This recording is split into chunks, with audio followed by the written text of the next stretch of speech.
గవర్నమెంట్కి చెప్పలేము కాబట్టి మన ప్రాంతవాసి మన ముఖ్యమంత్రి గారి ఏరియా కాబట్టి ఇక్కడ సమస్యలని తీసుకెళ్లి మంచి నిధులు తీసుకొచ్చి అభివృద్ధి చేసుకోవడానికి అవకాశం ఉంటుంది కాబట్టి మీరు ప్రతి ఒక్కరూ దాని మీద దృష్టి పెట్టండి.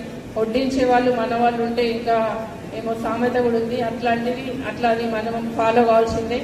కాబట్టి తప్పకుండా అందరం దృష్టి పెట్టి కార్యకర్తలు చిన్న పెద్ద పట్టించుకోకుండా ఆ విషయాలన్నీ పక్కన పెట్టండి.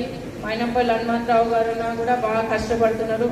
ఎందుకంటే నేను ఆయన చూస్తున్న ఇందాక పొద్దున ప్రెస్ వాళ్ళందరూ అక్కడ కంటోన్మెంట్ దాని మీద మాట్లాడితే చాలా బాగా మాట్లాడడం జరిగింది. నిజంగా అట్లా ప్రతి ఒక్కరు హరివర్ధన్ రెడ్డి గారు కూడా, ఇంకా శరత్ చంద్రారెడ్డి కానీ, సుధీర్ రెడ్డి కానీ, ఇంకా మన వజ్రేష్ యాదవ్ కానీ, ఇంకా అందరూ బాగా కష్టపడుతున్నారు.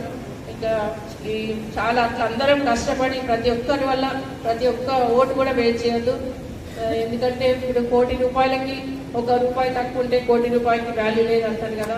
అట్లా మనం చాలా హార్డ్ వర్క్ చేయాలి. ప్రతి ఓటు అవసరము. ఇంటింటికి డోర్ టు డోర్ క్యాంపెయినింగ్ చేయాలి. ప్రతి స్కీమ్స్ ఎక్స్ప్లెయిన్ చేయాలి. ఒక 100 రోజులలోనే ఇన్ని స్కీమ్స్ పెట్టినాము, ఇంకా మిగతా 10 సంవత్సరాల్లో వాళ్ళు ఏం చేసింది అనేది కూడా ప్రజలకు తెలియజేయాలి.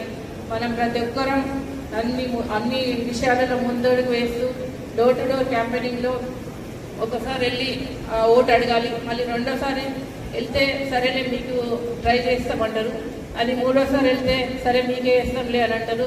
ఇది లాస్ట్ టైం మాకు కేటీఆర్ గారు చెప్పడం జరిగింది, అదే మనం ఫాలో కావాల్సిందే. కాబట్టి ప్రతి ఒక్కరం ఇంటింటికి 3 సార్లు ఓటు వేయమని అడిగి కార్యకర్తలు బాగా హార్డ్ వర్క్ చేయాల్సిన అవసరం ఉంది.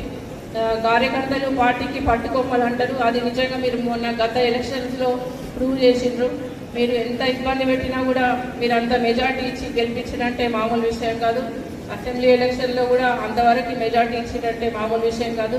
కొంత మెజార్టీతో ఎమ్మెల్యేలు గెలిచిండ్రు 7 కాన్స్టిట్యున్సీలో, కానీ చాలా వరకు మీ హార్డ్ వర్క్ ఉంది.